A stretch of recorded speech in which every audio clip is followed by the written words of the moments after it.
Test 1 2. Good morning, and welcome back to the podcast that does not have a name yet. And it does not have a name because I don't want to force a name, and I want to let it come to me, because that's just kind of how I operate these days. And I'm gonna be honest, I'm a little scared. I'm a little scared because the last two episodes of the podcast went really well. And I'm scared that this one will not hold up. But I'm going to do it anyway, because that's also how I've been operating. And today I've decided to talk about something that may be a little taboo. And that is God. And I don't want this to be, I don't know. I didn't think this was going to be a spiritual podcast. I still don't really think that, but I'm a spiritual person, and this podcast is going to be about what I want to share with the world. And this is something I want to share with you because of how much it helped me. I would not be sharing this with you if it did not help me a lot. And it has helped me an immeasurable amount. I was an atheist for most of my life, I think. I would say younger, I don't really know, but during high school, hardcore atheist. I thought people who believed in God were foolish, and I ended up being the foolish one. And I'm not saying you're foolish if you don't believe in God, but I'm saying ever since I started believing, my life has changed for the better, exponentially. And I have no idea if it's Jesus, Buddha, a cloud. I have no idea. And to be honest, I do not care, because I don't need to know for it to help me. And like I was talking a little bit about before on the other podcast, what I really believe is that if you believe in something, it has power. And that is true. I didn't believe in anything in high school, and I did not receive any guidance. And now I have been believing in something, and I have received, I don't even know how to describe it. And I read a little bit of Taoism, and it's there's a big part of the Tao, which is kind of like the God in Taoism, that can't be explained. And that is why I grappled with that for years, trying to figure out how God works, if it was Jesus, why. And I struggled with that for so long because there's so many bad things happening. And I was like, why are you letting that happen? And I still don't understand it completely. But there's also a lot of good things happening. And what I will say is, like I was saying, it can't be explained with logic. And that's kind of how I operated for a long time, strictly logic. But I did not feel the presence of a higher power until, and I heard this before, it's you gotta take a leap of faith. You gotta step over the edge of the cliff, and you will be caught. And I know that sounds a little woo-woo, but in my experience, it's a lot true. And I don't mean go to a cliff and take a step off. I mean take a chance. Do something you want to do, but you haven't been doing because you're scared. Some of the best experiences of my life, including studying abroad, I knew very little people going on a trip to Europe for 6 months. I didn't know anyone. And it worked out better than I could have ever imagined. I made some of my best friends there. And then I came home and I realized that I didn't want a career in business. And I was terrified because I was 3 years into a business degree. But I explored my options. I found one that I was excited about, and I went for it. And up to this point, it's been a fantastic decision because it's what I'm passionate about.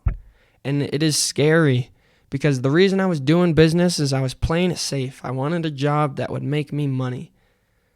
And now I'm getting a degree in social work to be a therapist, and that is a lot less lucrative. And that's scary.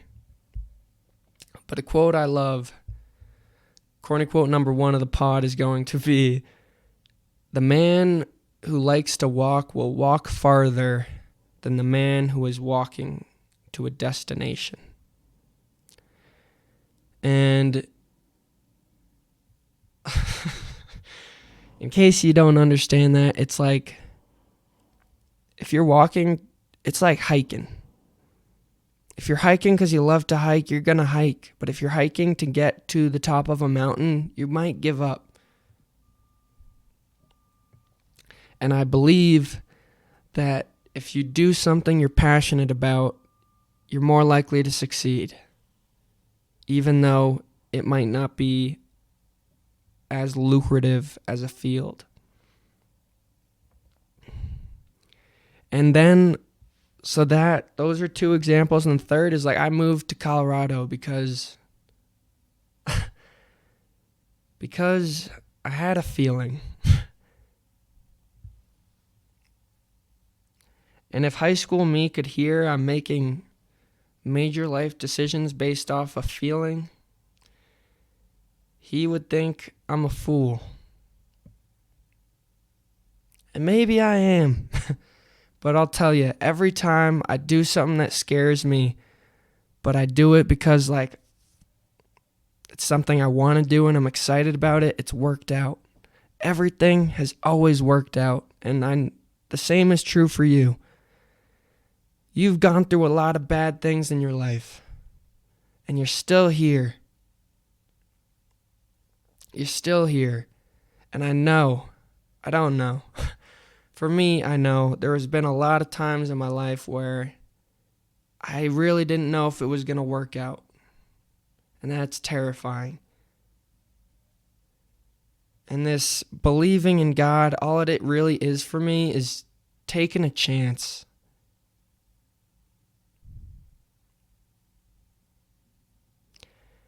I don't even think this one's corny. This one hits for me.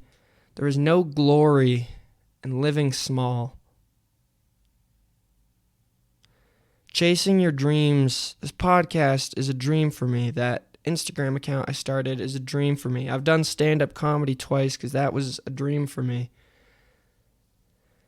And I'm doing these things because when I'm not chasing a dream, my life is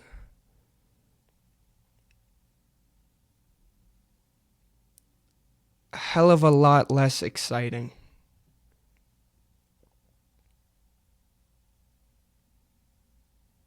A hell of a lot less exciting. Because I'm not like... Excitement and fear are 2 sides of the same coin. It really just depends on you look at it. How you look at it. Like, say you want to be a musician, and for me at least, and I know a lot of people's brains operate like this, first thought is, what if it doesn't work out? But homie, what if it does? Thinking about even the possibility of this podcast becoming successful, it shivers my timbers. It ruffles my feathers. And that's why I'm doing it. And I don't know if it's going to work out. I started that Instagram account making like wannabe motivational videos. And it didn't work out. Like I had a little momentum. But that was a case of me like walking towards a destination. And the 2 podcast episodes I filmed before this, I started doing it and I had a blast. I'm already having fun. And you probably remember, I'm the one with the memory issue. But at the beginning of this episode, I said, I'm scared this one isn't going to work. But I did it anyway, and look. At least for me, I feel like it's going really well. And maybe I don't understand what God is, and I don't know if it'd be accurate to say I'm done trying, but I've definitely accepted that I'll never understand how he works. And I say he, but I don't think of it as a guy. I don't even think of it as a person. I think of it as like an energy that's inside all of us. And I think it doesn't come find you. You have to find it. But when you do, it is there for you, and it is powerful beyond all measure. And so are you, because when you use it, you are powerful beyond all measure.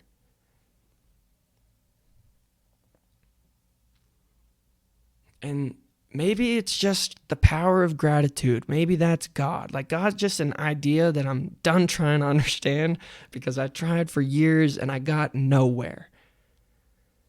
And the proof is in the pudding, ladies and gentlemen. Like I was saying before, the closest thing I have to proof is, 1, he's given me damn near everything I've ever prayed for. And number 2, every time I've taken a chance, maybe it's not even him. Maybe it's just because I believed in myself, but I took a chance and it worked out.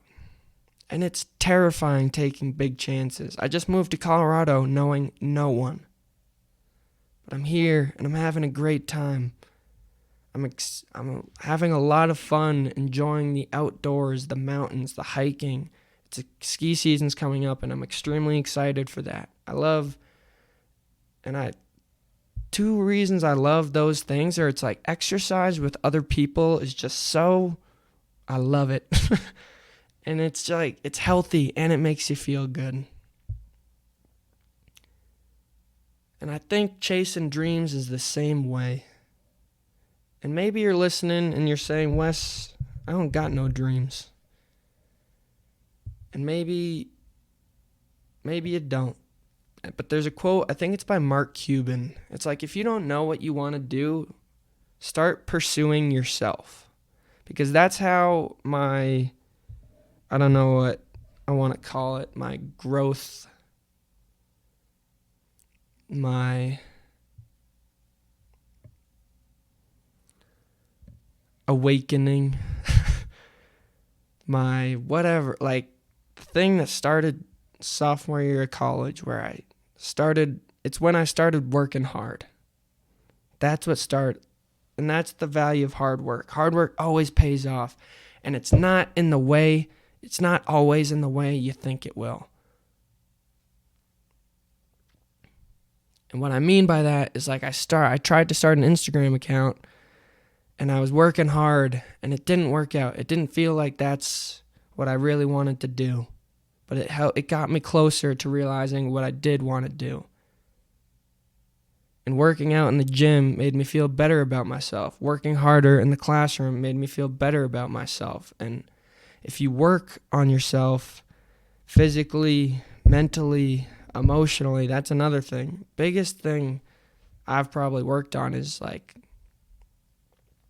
emotional intelligence / mindfulness. I've been like meditating every day for over a year, and I've read multiple books on emotional intelligence, and it's been a blessing. And maybe it's not a blessing. Maybe it's just a good thing that happened to me. But when you think of good things as blessings, it makes you say thank you. And there is a lot of power in gratitude. Because I think I talked about this in the first or second episode, but it's like, when something good happens, you can either say, I want some more, or you can say, man, I'm so grateful that I had this. And the latter, in my experience, is a lot more, it'll make your life a lot better. Because when you always want more and more and more, you're never satisfied. It's never enough. Like, people chase money, especially like people who have a lot of money. Like, you can tell Patrick Mahomes, I don't know if you're listening, you probably are, but I see you in those like commercials, and brother, I think you made upwards of $500 million on your NFL contract. Why are you doing an AT&T commercial? If that's what makes you happy, then good on you. But that's hard for me to believe. Like, filming commercials for AT&T? I don't know, man. I don't know. If I was you, and I'm not you, but if I was you, I would be spending time with my friends and family. Because that's what makes me happy. And I know for a fact that making AT&T commercials would not make me happy. So AT&T, I don't know if you're listening. You most likely are. But I don't want to be in your commercials. Lululemon, on the other hand, if you want me to be in your commercials, in exchange for like free clothes, same goes for you, Chipotle. We could work something out. Because I love y'all. And that's what it comes back to, like living with intention. Like, I think it seems to me, maybe I'm wrong, but Patrick Mahomes and other like people who have more money than they would ever know what to do with are chasing fame. And the thing about chasing fame is like it's never gonna be enough. You never like hit a benchmark and you're like, I'm famous enough. If you were really chasing that benchmark. And the same thing is like with sports. Like Kobe Bryant, Tom Brady, some of the greatest athletes of all time. They had a never-ending desire for championships. And they got championships, but I think there's more to life than championships.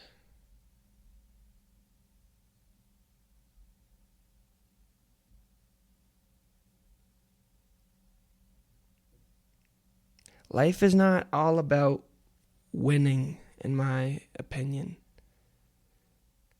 And life is what you make it. And their lives are all about winning, and that's okay. But at least for me, there's more to life than winning. There's more to life than being successful. And more importantly, there's more like, I think a lot of people are chasing other people's definitions of success.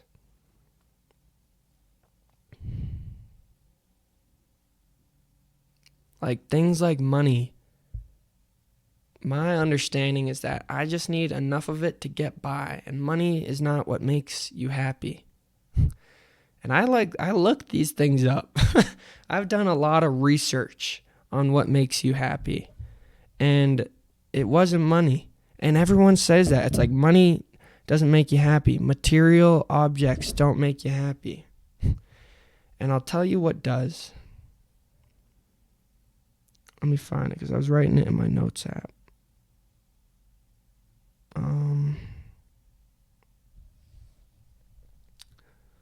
Hold on. I'm my own clip guy, and you got to cut me a little slack.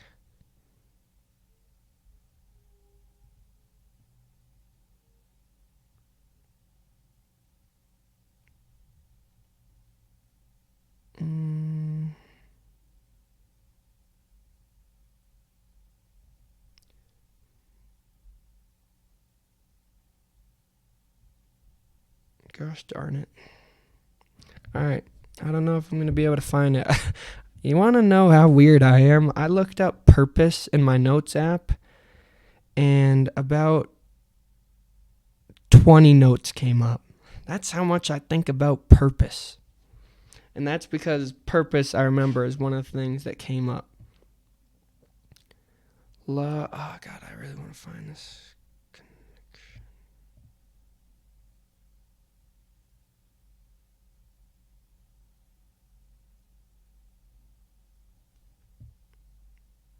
All right,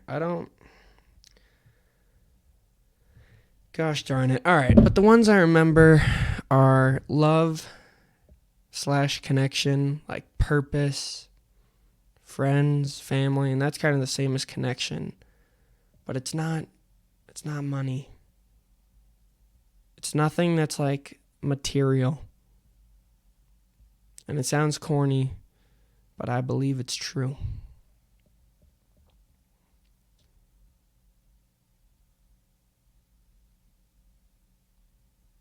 And people,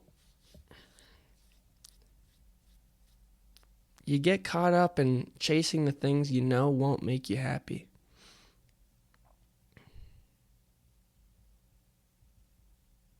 And once you realize that, at least, that's on you.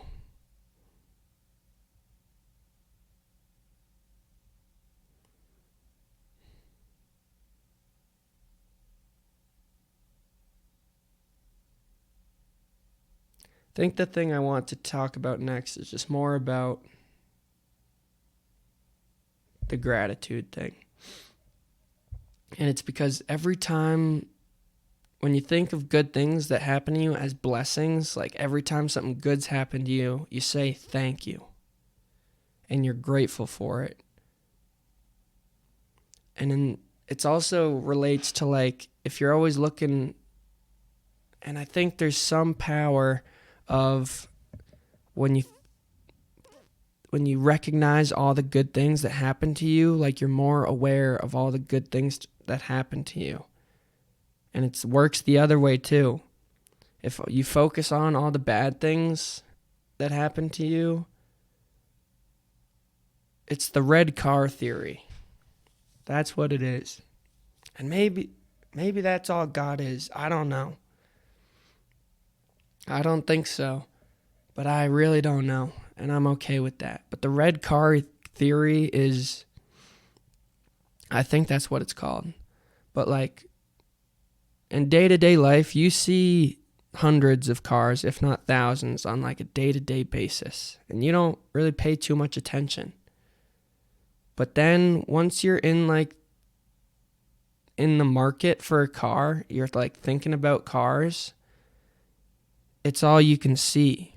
Like I was in college, I totaled my car, and I was like looking into what car to get next.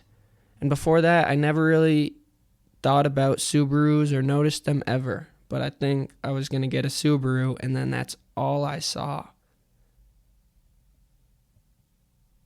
And that, once again, just shows you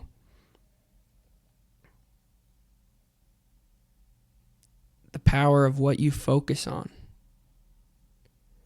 And when I realized that maybe, like, once I realized that it was up to me, in a sense, because the things that have power are what I believe in and what I have focus on, I was terrified because that's a huge responsibility. With a great power comes great responsibility. Spider-Man. And it took me a while. Like that scared me, and it kind of derailed me for a bit. Not in too bad of a way, but it was like, right now I'm getting back to just, like, I am incredibly thankful for all the great people I have in my life. And honestly, a lot of that came from releasing the first episode of the podcast. I had a lot of people reach out and like saying like you, even if you take the time to listen to this, like, this is a dream of mine and you're supporting that. And I had people like reach out. I had people comment. People I look up to a lot comment on the Instagram post I made for saying I released a podcast episode. And that just like, you're fueling my fire. You're making me want to chase my dreams and keep going. And like I said, I am a lot happier when I'm chasing a dream. But it's, for me at least, I was terrified when I realized that the world could be an awful place if I focused on the wrong things. But I also had years of experience knowing that was the absolute truth. And now I have experience that it is the absolute truth, that it works the other way. And thank God for that. And yeah, God, devil, heaven, hell, I don't know. What I do know is if you believe in God, my life was immeasurably better. And like heaven and hell, I never believed in that. I went to church growing up, not really by choice. It was like, hey, it's Christmas. Get your nice clothes on. We're going to church. And I was like, all right. But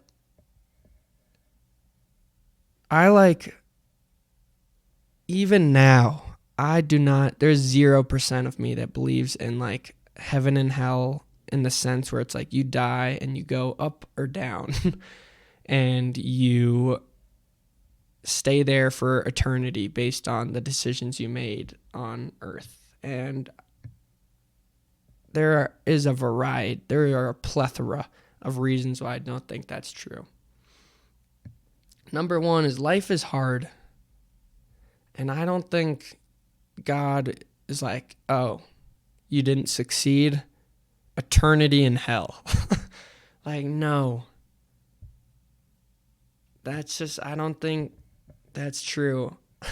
I just can't see that happening. Maybe it is, but if I was a betting man, I would never put a penny on that. And I also kind of believe in heaven and hell on earth. I believe in heaven on earth, and I believe in hell on earth. Oh yeah. I just remembered something I really wanted to talk about. And I kind of forget, but just give me a second. Oh my God. It'll come back to me. I'll start talking about the heaven and hell on earth thing first.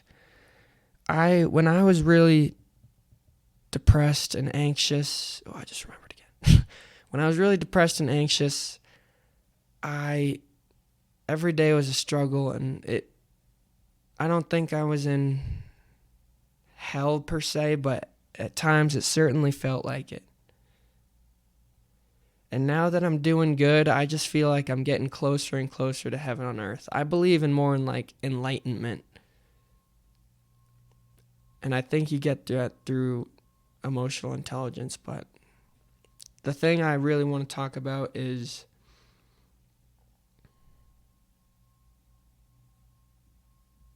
I can't keep doing this. Heaven and hell on earth.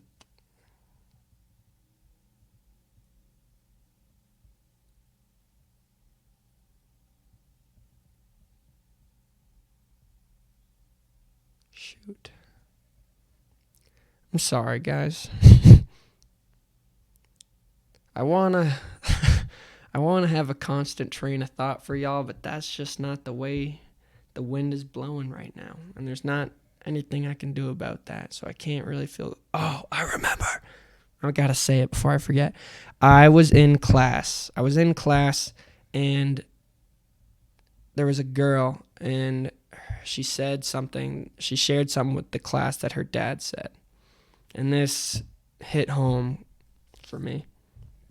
She said her father said to her when she was young, and her father was a Hindu man, and he said to her, I don't care if you believe in Hinduism. I don't know if that's the right term, but you know what I mean. Her father said to her, I don't care if you buy into the Hindu religion, but I pray to God that you believe in something so that you don't carry the weight of the world on your shoulders. I'm extremely happy I remembered that. And it's because that's what I was doing for years. I was carrying the weight of the world. I was carrying the weight of the world on my shoulders because I didn't believe in anything. When you believe like I do now that something is looking out for you, you don't have to. I can't describe how much peace of mind it brings you.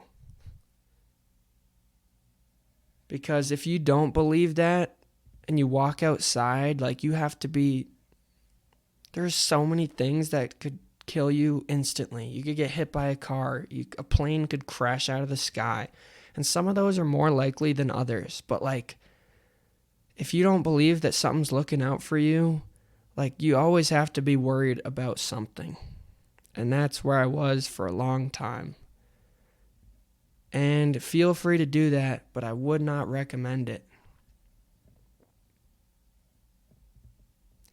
And also, it's like, and this is my belief, it's not, maybe it's your belief, but it's definitely not guaranteed to be whoever's listening belief. Like, I think there's power in what you believe. And so if you believe nothing's looking out for you, then maybe nothing will. But I believe that something is looking out for me, and I can feel it. It feels true. And I never felt that way until I took that leap of faith. And this podcast for me is another leap of faith. I watched this video of Steve Harvey, and he's talking, the clip is called Jump. And he's, it was right when Family Feud, I think, finished taping. Maybe it was just a season. I don't know if it's still going. But it was at least like a season was ending, and he didn't even know the cameras were still rolling. But he just started talking to the camera crew and the crowd.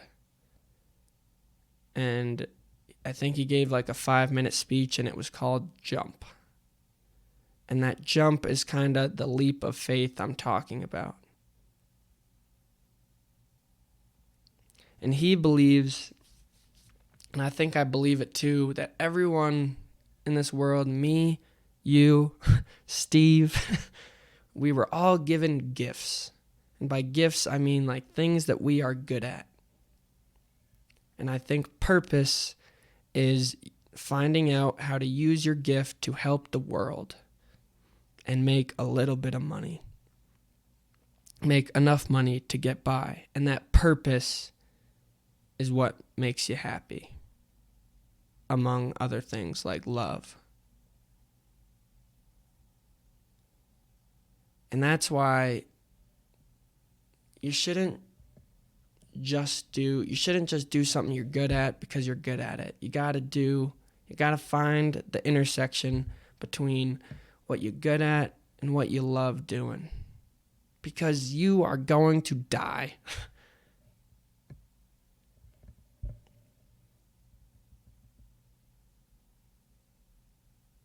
I'm gonna die. And at least I do not want to spend my time on earth doing something that I don't love. Because that's all I got. All I got is this time on earth. And it's terrifying chasing something big. But there is no glory, there is no honor in living small, and it will not make you happy. And I want you to be happy.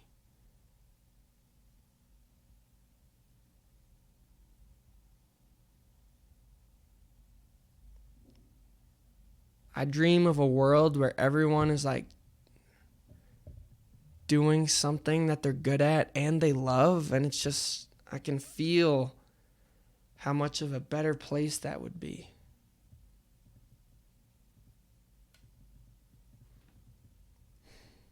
And I want to live in that world.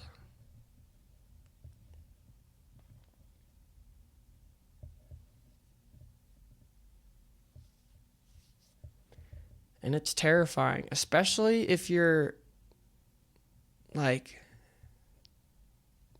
especially if you are currently doing something that you don't love.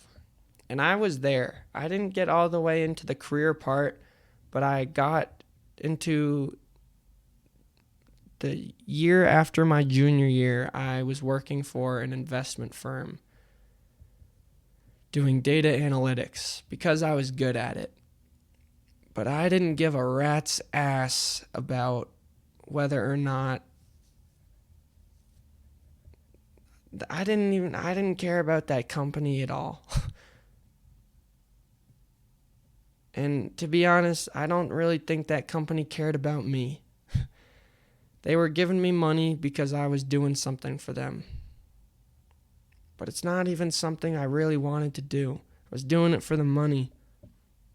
And I knew it in my bones. And that expression, it doesn't really make sense in my head, but it makes sense in my heart. And it makes sense in my bones. I can feel it in my bones that is not what I was meant to be doing. And there was a chance that that's what I could have spent my whole life doing. But I couldn't do it. And I'm so happy I couldn't do it. Because for whatever reason, I knew that would be a waste.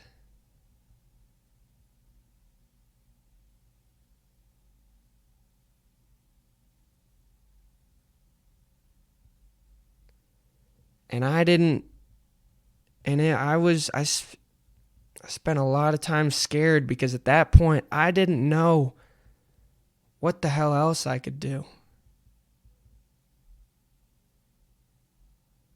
And that's a scary place to be.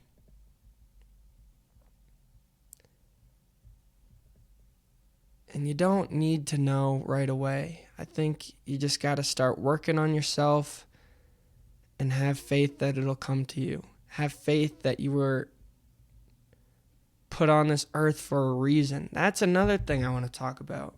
Like the core negative belief of anxiety and depression is, what if I'm not good enough? / I'm not good enough. And it's like, good enough for what? That's an important question to ask you, because you can walk into a room full of people, and it's like, what if I'm not good enough? Like, good enough to talk to those people? Like, you were invited to that place. That's not your decision. That's not your thing to worry about. And I think the bigger application of what if I'm not good enough is, what if I'm not good enough for this life? And that is, I had that negative core belief for a long time, and man, it is not fun. Because it leads to I was terrified by rejection, because every rejection made me feel like that negative belief was true. It validated that negative belief. And because I was so terrified of rejection, I stopped taking risks. And that is no way to live. Because the best things in life are on the opposite side of fear. Fear, like I talked about before, is how something lets you know that you care about something, that something is important to you. So if you're not doing things that scare you, you're not doing anything that you think is important or anything you care about, and that is a recipe for disaster. And another thing that, I didn't choose to be born that I know of. So why am I worrying about if I am good enough for life? It's not up to me. I didn't make that decision, so why the hell would I worry about it? Someone else decided, whether that's on a real level, my parents, or on a higher level, like God. Either way, you did not ask to be brought into this world, I think. I don't know. Patrick Mahomes, I don't know. But that you know of. You didn't ask to be brought in this world, so stop worrying if you're good enough, because it wasn't your decision. Your situation is that you're here. And you can either make the most of it or you can waste it. And I would urge you to make the most of it, because I think you'll be happier.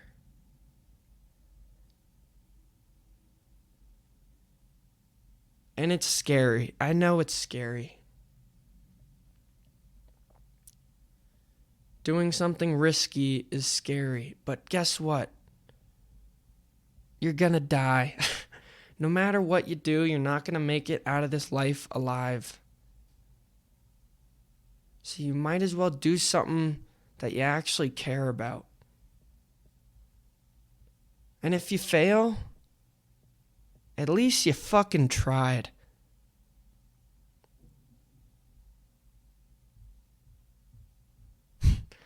You're gonna die anyway. And it honestly doesn't even matter if you make it or not, because you went for it. There is no honor in being too scared to do something, but there is honor in giving it your all, especially if you don't know if you're going to make it, because that takes guts. That takes nuts.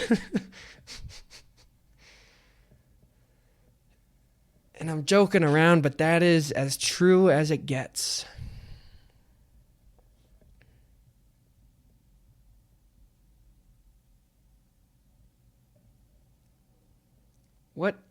What sets your soul on fire?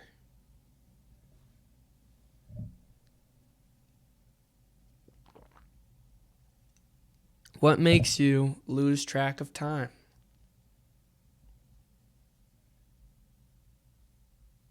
What do you love? Because and I'm not talking about like 5 years ago. I recently, before I started doing this podcast, which was less than a week ago, but about a week ago, it was a Sunday, and I was sitting around the house and I was just watching a TV show, and I was eating and eating and eating. And I was mad at myself for eating because I don't want to overeat. Like, I was full and I just kept eating. And I remembered this clip from the Theo Von podcast with Jordan Peterson, and he's talking about quitting drinking. And Jordan Peterson was a very, very smart man. He says, to quit drinking, you need to have something else that you like to do more. And that's tough because drinking is a lot of fun. And this is aimed at alcoholics, not people who don't have a problem. But Theo Von had a problem.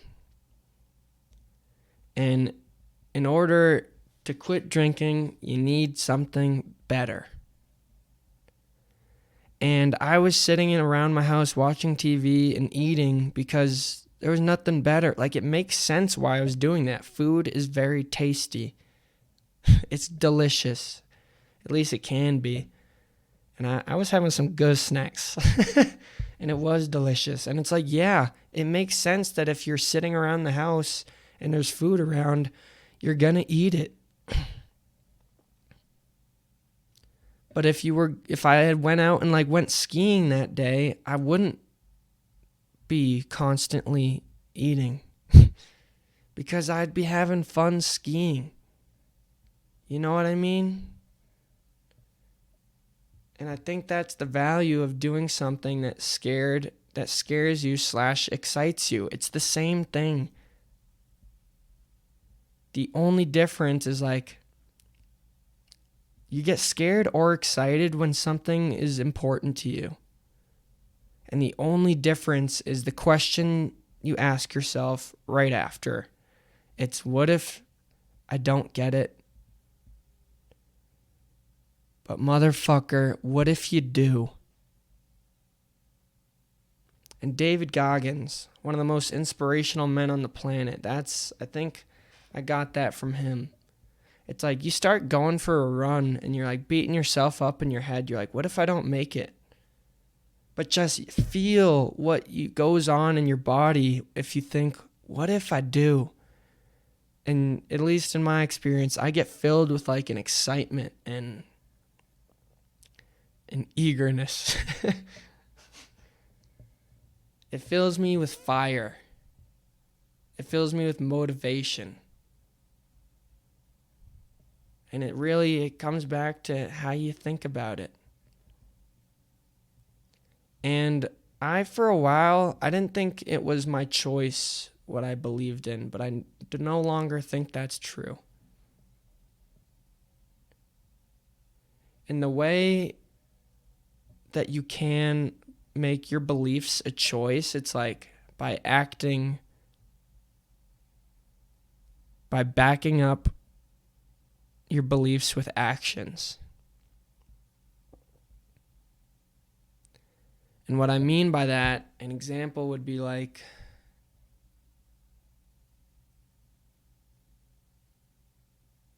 say you want this is how I did it.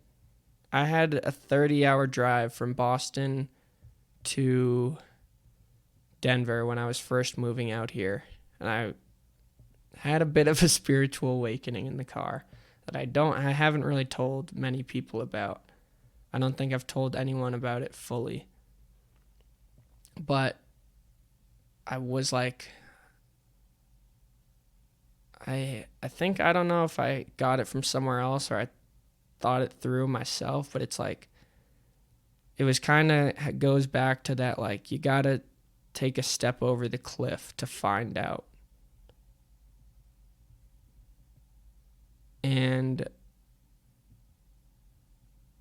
here's an example that just happened. I was just on the train, and for many years in my life, I wouldn't buy a ticket. I would just try to get away with not paying. But I want to believe in abundance. And so I bought the train ticket because I have the money. And I believe, and I've built this belief through my actions like this, where it's like, I have enough money and I have faith that money's never going to really be an issue for me. So yeah, why wouldn't I pay the ticket? Why wouldn't I pay for the ticket? And that's what I mean. Like, you can build a belief by stepping over the edge. And I know that sounds a little abstract, but it's like,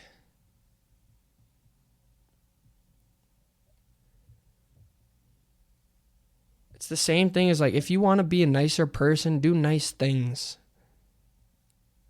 And you will become a nicer person. As soon as you do a nice thing and you become just a nicer and nicer person, the more you do. If you want to become a faithful person, act out of faith. If you want to be a mean person, do mean things. That's what defines us. And that's why I think more things are a choice than I had previously thought, including like what you believe. Like, for years I didn't believe in God and I didn't think that was a choice. Like, I just did it. But I changed that through my actions. And I've read a lot of books that talk about the power of your thoughts, your beliefs, and your actions. And I think it's because those are the things that make up who you are. Like, a good person is a person who does good things, actions.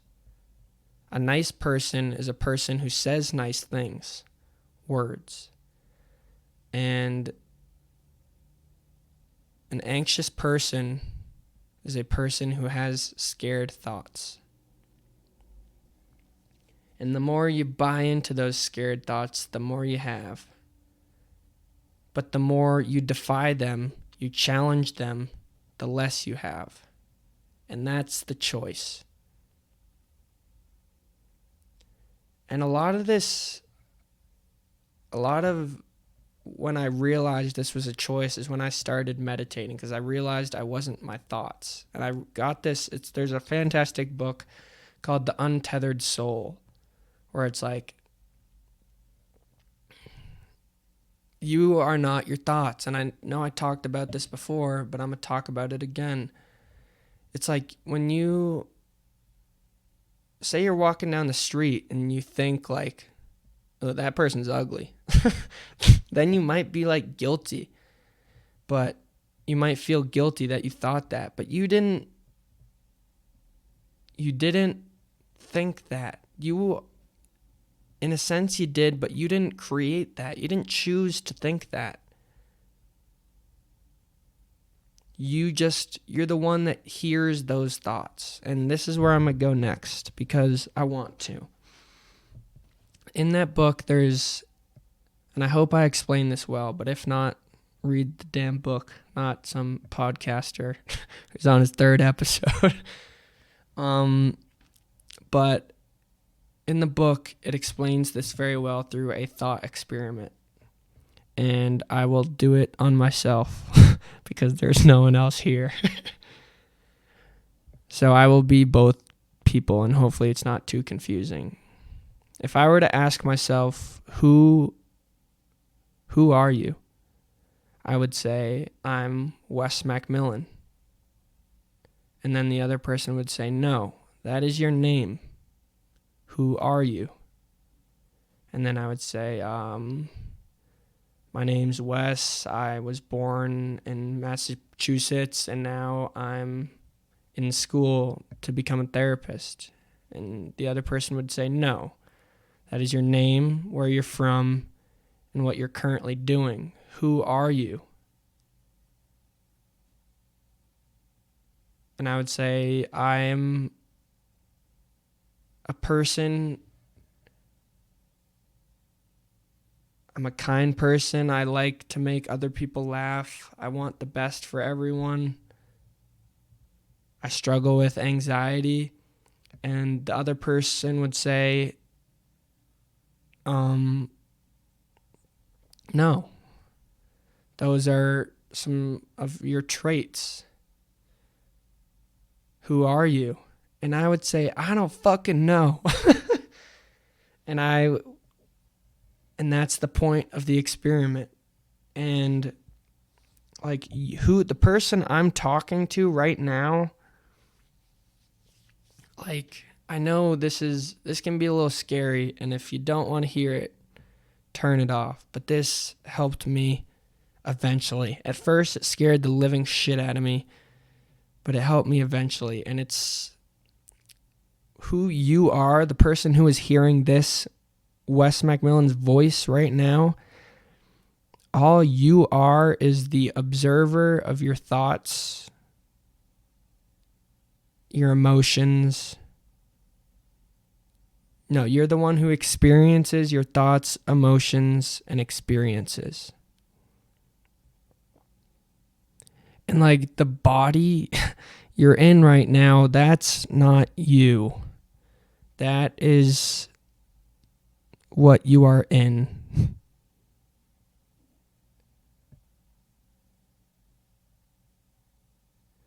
And when I first heard this, I was driving in my car and I wanted to pull over because I was terrified. I don't know how you're feeling because I don't even know who you are, but I want to tell you that there is some good that comes from this realization.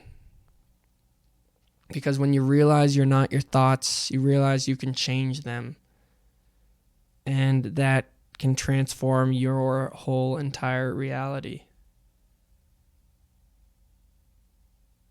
And a good example of this is like when you're driving, it's intrusive thoughts. Like sometimes you're driving, and hopefully it doesn't happen to you a lot. It doesn't happen to me a lot, which I'm happy about. But it's like you're driving, and it's like, what if I drove head on into that person who's driving the other way right now? And it's like, that's not you. Nobody knows where that shit came from. And it's certainly not you. Because you were like, where did that? You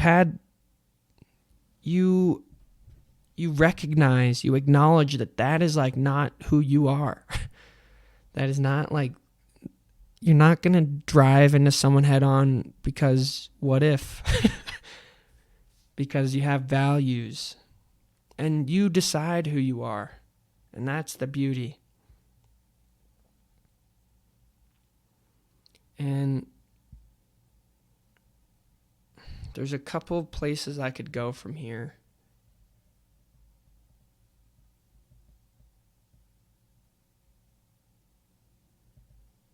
But the place I am going to go is talking more about that you are the person who experiences your thoughts, emotions, and experiences.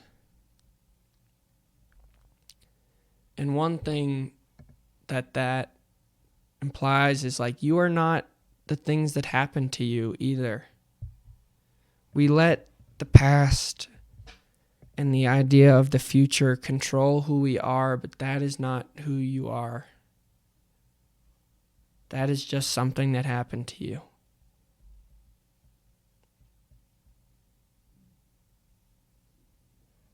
And I know there is things that have happened to me that have bounced around my brain and antagonized me for years. And it's hard to move past them. But the way I moved past them was like, say something embarrassing happened to me. And embarrassing things have happened to me. This is what I was talking about with the emotional intelligence. It's if you don't like just let yourself feel embarrassed, like that's never going to go away. And I was antagonized by embarrassing things that have happened to me in the past because I never let myself just be embarrassed. And this is I don't know if it's woo-woo or whatever, but I read this in a book and I was like, this sounds weird. And it does sound weird, and it is a little weird. How it works still boggles my mind, but a lot of good has come from it for me, and that's why I want to share it with you. If you just like, so the next time you think of something embarrassing that happened to you, just accept it. Be like, yeah, that sucked. That was really embarrassing. And eventually, if you just sit with that, that's the best way I can put it. If you sit with that emotion, in this case, it would be embarrassment.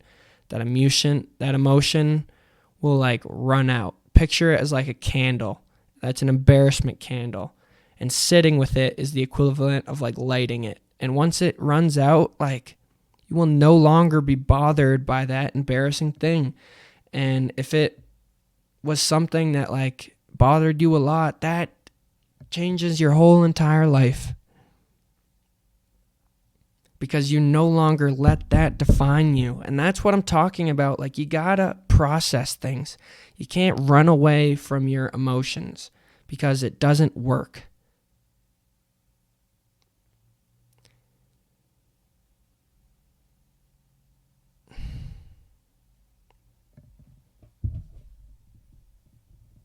And like I'd said before, I tried to think my way, and if you don't accept an emotion, what I often did was like, I would try to think my way out of it. So like, say fear of death is something that bothered me for an extremely long time. And I didn't ever just be like, man, death is a scary son of a bitch, and just sit with that fear. I tried to think my way out of it, and I could think in circles and circles and circles, and there's no way to think your way past something that you can't change. You're gonna die. I'm sorry. Well, I'm actually not sorry. One thing, death is what makes life meaningful. If you didn't die, nothing would matter. And here is what I mean by that. Like, if life went on forever, there would be no reason to get out of bed, because whatever you want to do, you could always do it tomorrow. But that is not the case, because you only have so much time, and you don't even know how much time you have. And all you can do is make the most of it. And that, remembering that you're going to die, is what creates the motivation necessary to do the things that scare you. And the best things in life are on the opposite side of fear. And you can try to think your way out of death all you want, but every person who has ever lived has died. Even Walt Disney, his head is frozen somewhere, but he's still dead. And death is not a bad thing, because, like I said, without it, nothing would matter at all.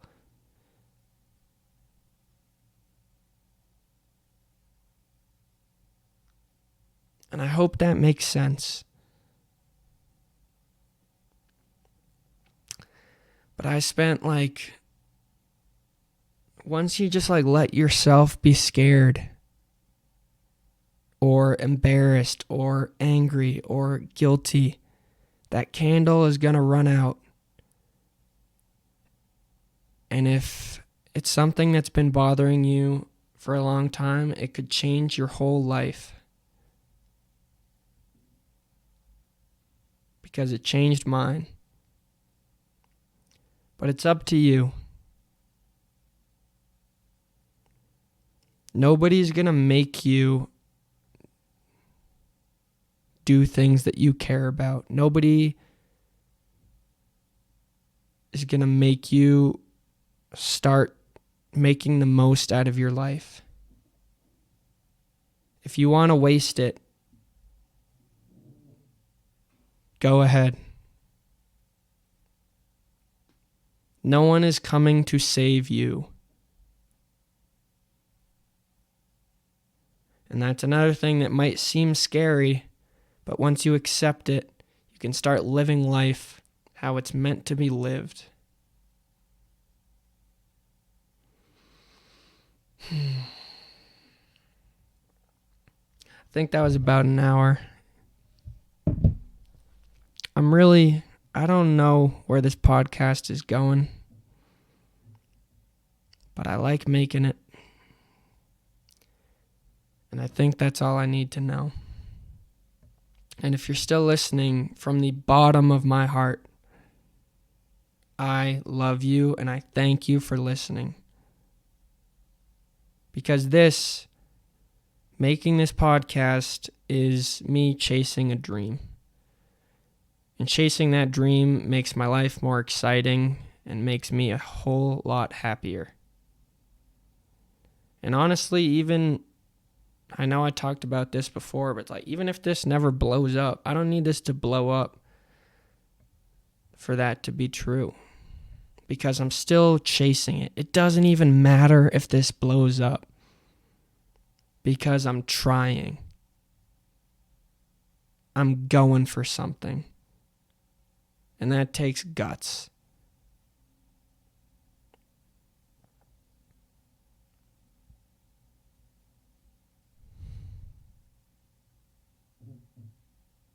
So I want to thank you if you are listening. And even if you're not, because I don't really need you. And also, the only way I will leave you with this. The only way to lose is to give up. The only way to be a loser is to give up. If you go for something, you either get it or you die trying. And the only way to lose is by giving up.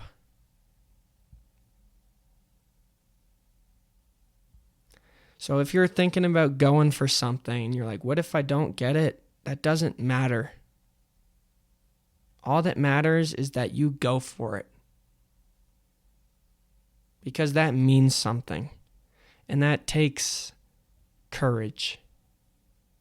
And hey, you might get it. You might not. But what if you did?